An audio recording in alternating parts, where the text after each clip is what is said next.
Hi. Thank you for logging on to 88 Blessings, Two Sisters All In this 7th day of October. And I'm Susie.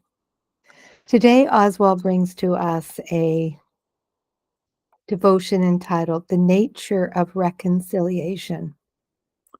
Well, I'm certain that each one of you watching has had to make a reconciliation with somebody at some time in your life. Let's see what Oswald's going to teach us today on Oswald's direction for this. He brings to us 2 Corinthians 5, verse 21, and he said, He made him who knew no sin to be sin for us, that we might become the righteous of God in him. Oswald writes, sin is a fundamental relationship. It is not wrong doing, but wrong being. It is deliberate and determined in independence from God. The Christian faith bases everything on the extreme, the self-confident nature of sin, and our faiths deal with sins. The Bible alone deals with sin. Well, the first thing Jesus Christ confronted in people was the heredity of sin, and it is because we have ignored this in our presentation of the gospel, that the message of the gospel has lost its sting and its explosive power. The revealed truth of the Bible is not that Jesus Christ took on himself our fleshly sins, but that he took on himself the heredity of sin that no man can ever touch. God made his own son to be sin. I'm going to say that again. Before I even finish that sentence, I'm going to reread it. God made his own son to be sin, that he might make the sinner into a saint. It is revealed throughout the Bible that our Lord took on himself the sin of the world through identification with us, not through sympathy for us. He deliberately took on his own shoulders and endured in his own body the complete cumulative sin of the human race. He made him who knew no sin to be the sin for us, and by doing so, he placed salvation for the entire human race solely on the basis of redemption. Jesus Christ reconciled the human race and putting it back to where God designed it to be. And now anyone can experience that reconciliation, being brought into oneness with God on the basis of what our Lord has done on the cross. A man cannot redeem himself. Redemption is the work of God, and it is absolutely finished and complete. And its application to the individual people is a matter of their own individual actions to respond to it. A distinction must always be made between the revealed truth of redemption and the actual conscious experience of salvation in a person's life. You know, I know that we've all heard that our Lord Jesus took on this sin. But when you spell it out, God made his own son to be sin. Well, if that doesn't tell you how much our Father in heaven wants you to succeed and having eternal life with him forevermore because he's created you If people aren't going to wake up to that,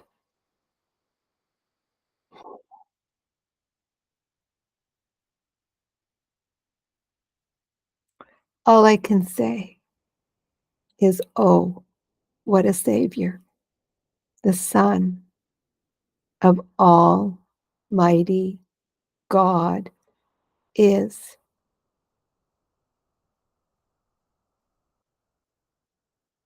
I'm truly how wonderful He is. Today, in my prologue of the Org, it is from Psalm 8, verse 2, and it said, out of the mouth of babes and sucklings, thou hast ordained strength because of thine enemies. And this is entitled On Children and Their Praise for the Lord. At the glorious entry, the Lord Jesus into Jerusalem and even in the temple itself, the children cried out, Hosanna to the Son of David. Blessed is he that cometh in the name of the Lord. Matthew 21, verse 9. It seems that nothing irritated or irated the Jewish elders so much as this praising of Jesus by young children. Hearest thou what they say? Matthew 21, verse 16. They asked him maliciously, and Jesus answered them meekly, yea, have ye never read out of the mouths of babes and sucklings, thou hast perfected praise? Matthew 21, verse 16. Thus it is clear as day that these prophetic words of David pertain to the wonder that occurred at the entry of the Lord Jesus Christ into Jerusalem and this wondrous praising of the Lord by the little children. It is obvious as this event was prophesied, so it was literally fulfilled. And it is also obvious that from this, that the Lord himself was then referring to the prophecy of King David. Out of the mouths of babes and sucklings, thou hast perfected praise. There can be no doubt that it is a great wonder inspired by the Spirit of God and carried out by the power and the will of God. Well, the princes and scribes and elders and priests are not able to recognize Christ the Lord. The little children both recognized and proclaimed him in truth. This is a miracle, unique throughout the Old and the New Testaments, and no less a miracle than the resurrection of the dead. In fact, during the first miracle, Christ's entry into Jerusalem, and during the second, Christ's resurrection, the same power of God was acting, the same Spirit and the same providence of God. And the prophet wanted especially to emphasize the power and the majestic glory of God by the event with the little children, which even he places parallel with the wonders of the starry universe created by the same power of God. And when I consider thy heavens, thy work of thy fingers, the moon and the stars, which thou hast ordained. Psalm 8, verse 3. Besides this, among those little children should be numbered the apostles themselves and many saints and Aztecs, martyrs for Christ and virgins, thousands and thousands and thousands of those who, with innocence and open hearts, recognize Christ as the Son of God and their Savior, who embraced him with wholehearted love and endured difficult suffering for him. Why? Why exactly did the Lord ordain praise for himself from their mouths and not from the mouths of nobles and philosophers and this like? He accepted their praise because of their meekness and rejected the others because of their pride. For the proud are the greatest enemies of God, and that is why Christ maliciously loosed the tongues of children and simple fishermen and peasants, to proclaim the truth contrary to their enemies, that is, the proud and the empty princes and the scribes of the Jews. O Lord, most powerful, Almighty God, loose our tongues also, that with strong faith and childlike joy, we too may proclaim thy endless glory.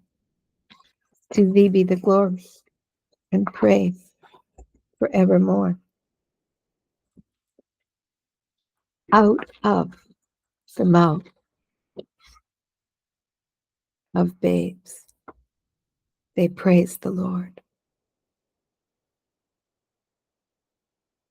We are to have childlike faith, no matter what our background is on studying about theology and history of the universe and all that God created. We can call on the name of the Lord for wisdom and understanding. But he still wants to be our Papa.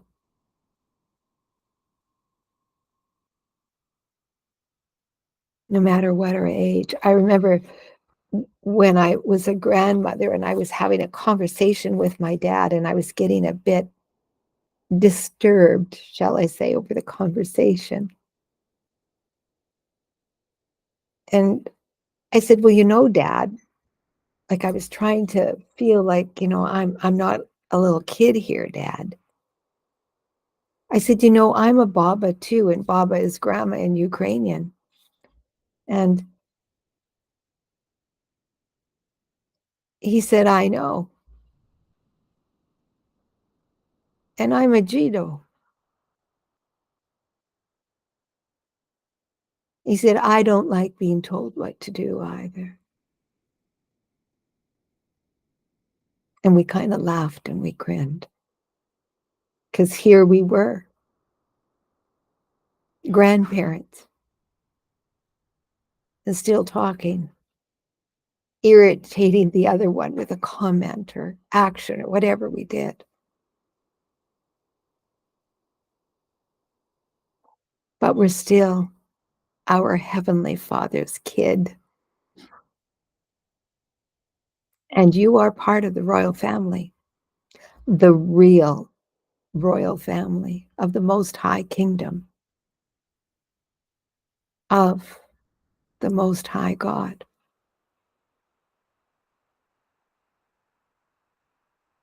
Thanks for joining me here today. I'm just going to leave it there with you for that.